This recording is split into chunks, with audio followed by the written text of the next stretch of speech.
Oi, galera de CP, espero que vocês estejam bem. Quero dizer para vocês que continuo muito feliz com tudo que eu tenho recebido de vocês, de trabalhos. Vocês são incríveis, sem palavras assim para vocês. Tô esperando os últimos ainda que não mandaram para a gente fazer uma aula só com vocês mostrando os seus trabalhos no Zoom, tá? Tem outra ideia que a Tia Márcia teve, que eu amei, que talvez a gente faça, que é um show de talentos. Então, eu gostaria de saber o que vocês pensam sobre isso, se interessa, se é uma ideia possível a gente fazer um show de talentos online. Como assim, na quarta-feira passada, eu escutei uma pergunta se a gente não ia falar sobre filosofia. Bom, primeiro eu quero esclarecer uma coisa, tá? Sempre que eu penso, questiono e olho a minha realidade, eu estou filosofando, certo? Porém, eu decidi fazer algumas aulinhas bem simples sobre a teoria da filosofia ou a história da filosofia sobre alguns filósofos. Então, a partir de agora, eu vou fazer algumas aulas e no final dessas aulas eu vou deixar uma perguntinha para vocês pensarem, certo? Então, a gente vai começar falando da história da filosofia do Ocidente. Por que eu falo Ocidente?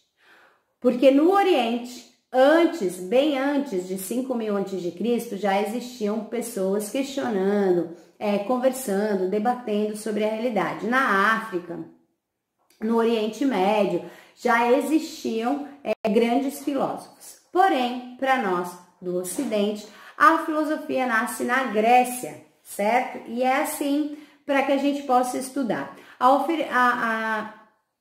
filosofia, como a gente sabe, filosofia, sofia, conhecimento, filô, amor ou amizade, Então, filósofos nada mais são do que aqueles que amam, que buscam o conhecimento.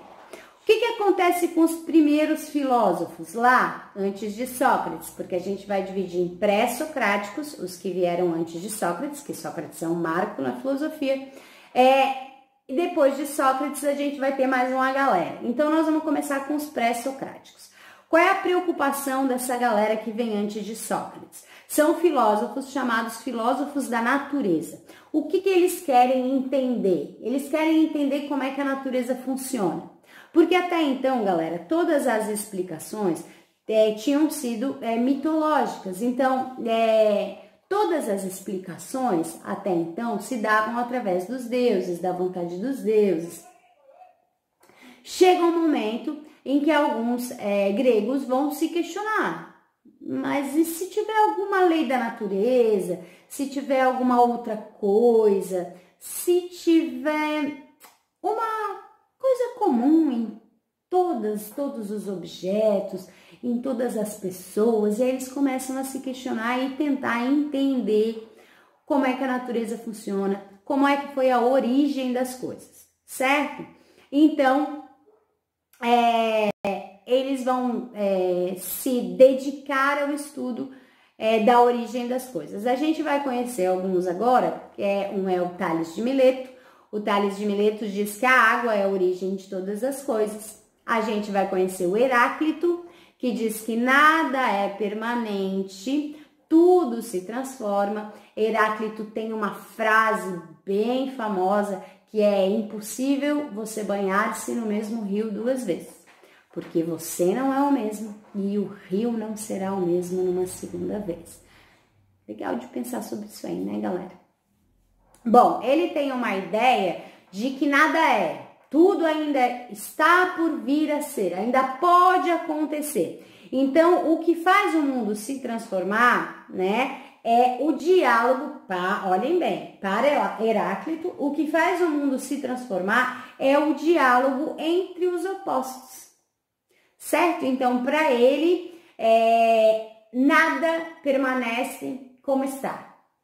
Tudo muda o tempo inteiro no mundo. Uma música do Lulu Santos, vocês conhecem? Como uma onda no mar, nada do que foi será, de novo do jeito que já foi um dia. Heráclito puro. Depois a gente vai para Parmênides. O Parmênides, ele tenta refutar o Heráclito. O que é refutar? Ele tenta dizer Heráclito não está falando uma verdade.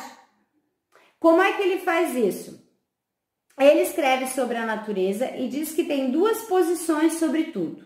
Uma delas é a doxa, que seria a nossa opinião, que pode levar a gente à incerteza e ao erro, né? E a aletheia, que nada mais é do que a verdade, certo? Então, ele diz que a ideia de mudança do Heráclito é uma doxa, uma opinião, certo? E que para Parmênides nada muda, porque tudo é uno. Tudo é uma coisa só.